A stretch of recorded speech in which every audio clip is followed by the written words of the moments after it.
dear colleagues, we're going to tackle ang mga i-observe para sa Classroom Observation 1. So, ano-ano nga ba ang mga Classroom Observable Indicators?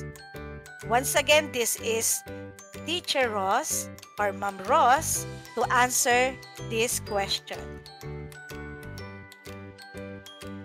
What are the class observable indicators to be observed for third quarter? So we will be focusing on the COIs for third quarter only. Now let's answer this. Our answer was based on DepEd Memorandum Number 008 Series of 2023 titled Multi-Year Guidelines on the Results-Based Performance Management System Philippine Professional Standards for Teachers. So, unahin po natin ang para sa mga teachers 1 to 3 or we call them the proficient teachers. So, based on our DepEd memo, we have the Figure 5 schedule and distribution of COIs across quarters for proficient teachers for school year 2022 to 2023. So, we'll be focusing first for this school year. So, meron po tayo ditong Classroom Observable Indicators or COIs numbers 1, 2, 3, 4, 5, 6. For third quarter, magpo-focus po tayo sa COIs 1, 2, 3, 4, 5, 6. So, ano-ano po ba yung mga COIs na yan? So, isa-isahin po natin. At take note, huwag po mako-confuse. Huwag muna nating tingnan ang mga COIs for fourth quarter.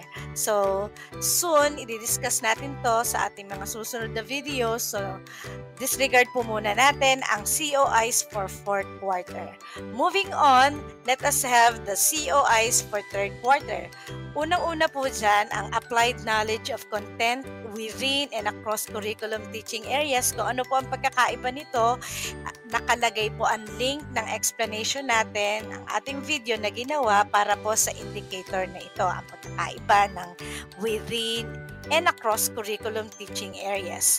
Pangalawa pong indicator ay use a range of teaching strategies that enhance learner achievement in literacy and numeracy skills. Those teaching strategies na akmang-akma para sa pag-enhance, pag-develop ng achievement ng bata in literacy and numeracy skills. Third indicator is applied a range of teaching strategies to develop critical and creative thinking as well as other higher order thinking skills. So, ano-ano po ba ma-apply nating teaching strategies? It must be an application of a range or different iba-iba na mga activities para po makapagpa-develop, ma-enhance ang critical and creative thinking. Take note po ang ating HOTS questions. Dito po natin siya makikita. Ano pa po? For number 4, manage classrooms in structure to engage learners individually or in groups in meaningful exploration, discovery, and hands-on activities within a range of physical and learning environment.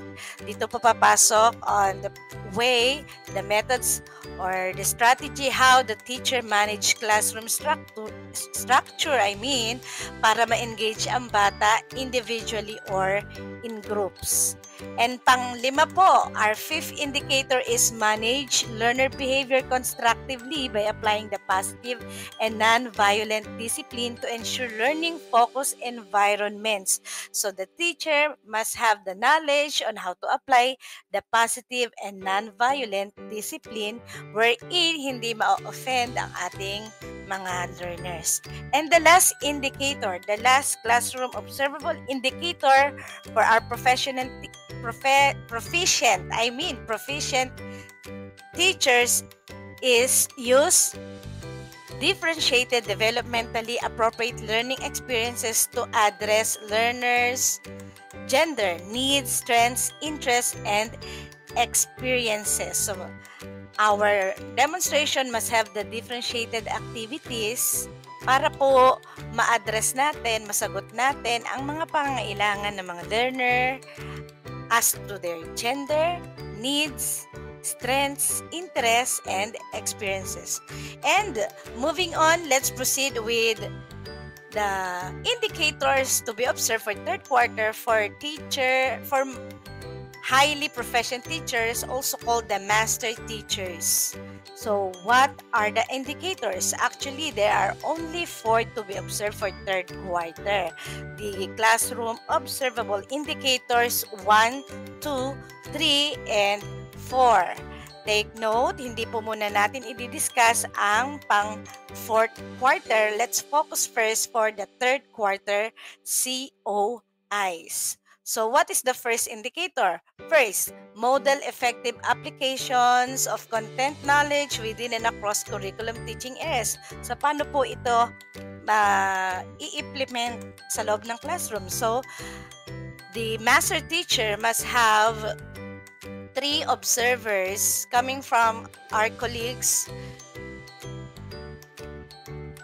teachers 1 to 3.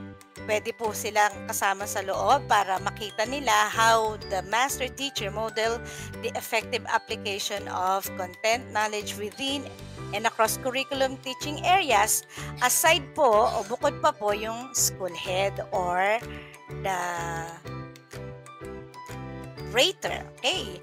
So, number 2, develop and apply effective teaching strategies to promote the critical and creative thinking as well as other higher order thinking skills. So, the master teachers must have the ability to develop and apply the effective teaching strategies to promote the critical thinking, creative thinking, as well as the higher order thinking skills of our learners. The third one is work with colleagues to model and share effective techniques in the management of classroom structure to engage learners individually or in groups.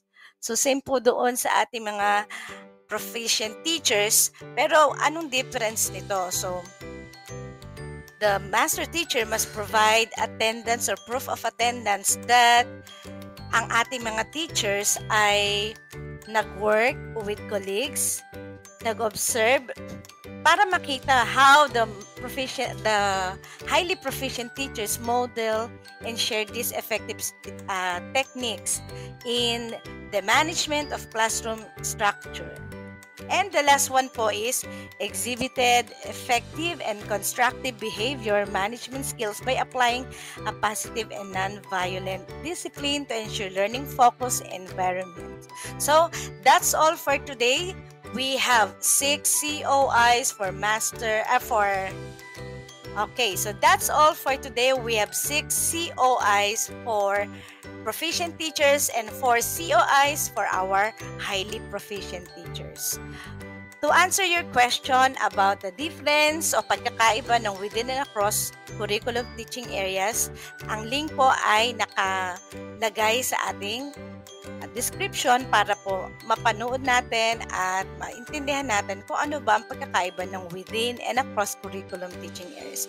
Thank you so much for watching. I hope you subscribe para po magkaroon tayo ng connection sa susunod na video. Thank you and bye!